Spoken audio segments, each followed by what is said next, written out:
आप देख रहे हैं न्यूज नाउ 24/7। ताज़ा खबरों के लिए हमारे साथ बने रहें।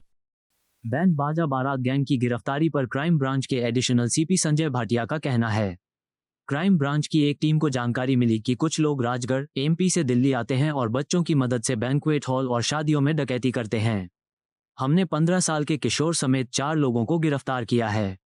उनके पास से नकदी और आभूषण बरामद हुए हैं। उन्होंने बताया कि वे राजगढ़ एमपी के रहने वाले हैं।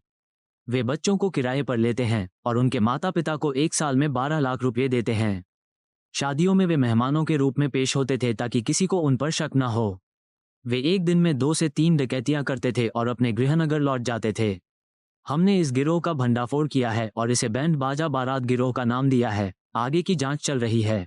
दिल्ली पुलिस की क्राइम ब्रांच की एईकेसी टीम, जिसको हमारी डीसीपी अपूर्वा सुपरवाइज करती हैं और एसीपी सुशील लीड करते हैं, उनकी एक टीम जिसको इंस्पेक्टर दिलीप लीड कर रहे थे, उनके अपने साथियों के साथ इतला मिली थी परसों रात को कि कुछ लोग जो राजगढ़ जिला है मध्य प्रदेश का, वहां से यहाँ आते हैं और बैंक्वेट्स में या शादियों की जगह पर घुसकर बच्चों को यूज करके और बच्चों द्वारा वो बैग को लिफ्ट करते हैं और जिस बैग में इनको डाउट होता है या इनको पूरा वो होता है संदेह कि जिसमें कैश या ज्वेलरी होगी, तो ऐसे हमने 3 जो एडल्ट हैं, जिसमें जो इनका लीडर है कल्लू छायल और कुलजीत अज्जू, 3 को गिरफ्तार किया है। इनके साथ एक बच्चे को एप्रीहेंड किया है जिसकी उम्र 15 साल है।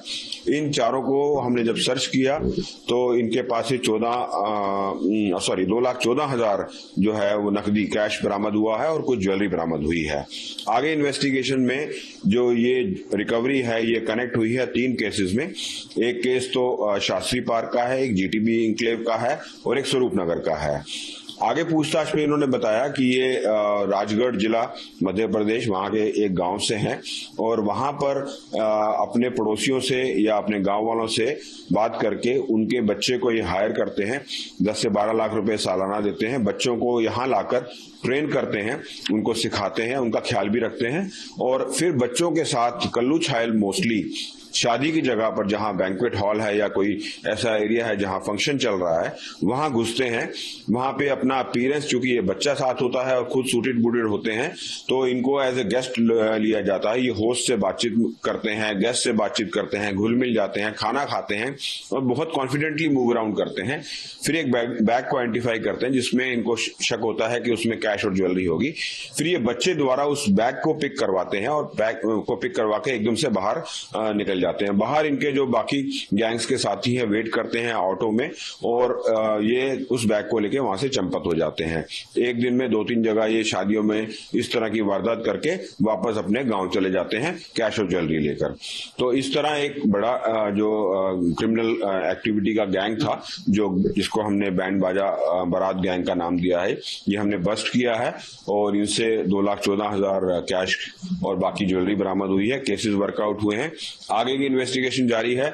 हमें उम्मीद है इसमें आगे भी गिरफ्तारियां होंगी, इनके और भी साथी पकड़े जाएंगे और ये एक हम लोगों से अपील भी करते हैं कि शादी की जगह पर थोड़ा सा अलर्ट रहें और अननोन जो व्यक्ति हैं उन पर नजर रखें। तो बच्चों को ढाल बनाने का क्या मकसद था, क्यों ऐसा करते थे?